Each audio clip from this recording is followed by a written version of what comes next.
Assalamu alaikum wa rahmatullahi ta'ala wa barakatuhu. Jama'a assalamu alaikum, barkanmu da warhaka, barkanmu da sake saduwa da ku a cikin wannan bidiyo.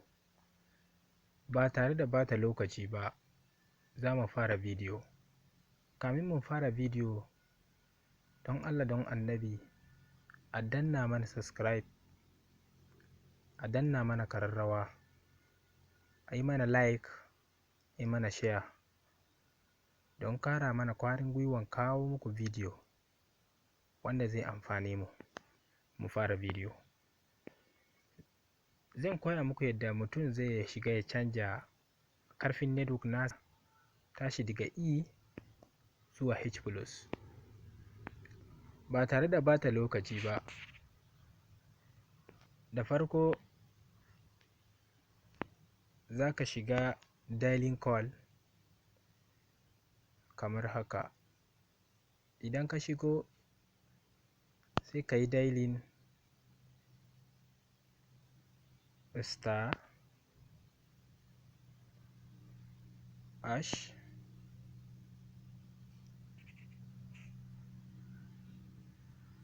star hash. Idan ka yi dialing haka sai ka shiga star ka sa 4,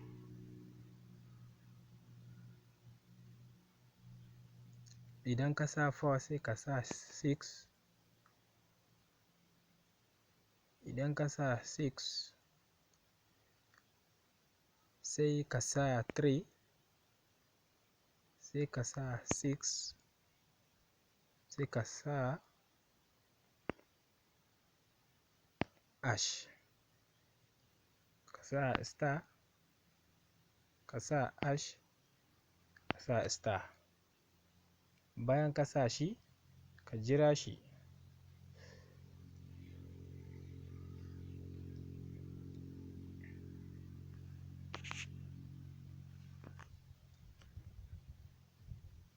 Yawwa, zai bayyana maka haka. Sai ka shiga phone information. Bayan ka shiga haka,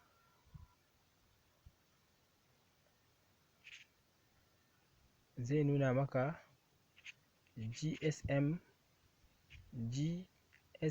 only, wato akan 2G yake. To sai ka shige shi haka. Idan ka shiga za ka ga GSM only, WCDMA only, GSM auto PRL only. To sai ka mai da shi a WCDMA only. Idan ka sa shi haka, network naka zai bayyana maka H+. Za ka dinga browsing shaf ba zai makale ba.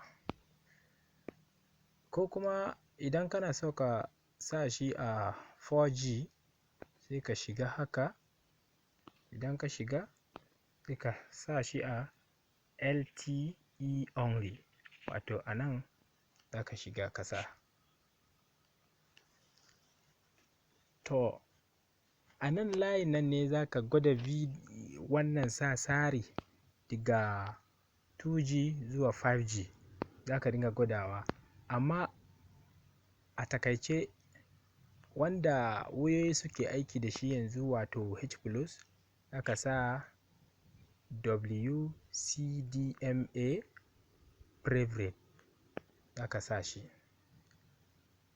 Idan ka sa shi, shikenan network naka zai ƙara ƙarfi daga 2G zuwa 3G har zuwa 4G. To assalamu alaikum. A nan ne muka kawo ƙarshen wannan bidiyo. A danna mana subscribe, a danna mana kararrawa domin ƙara mana ƙwarin gwiwan kawo muku bidiyo wanda zai amfane mu. Assalamu alaikum.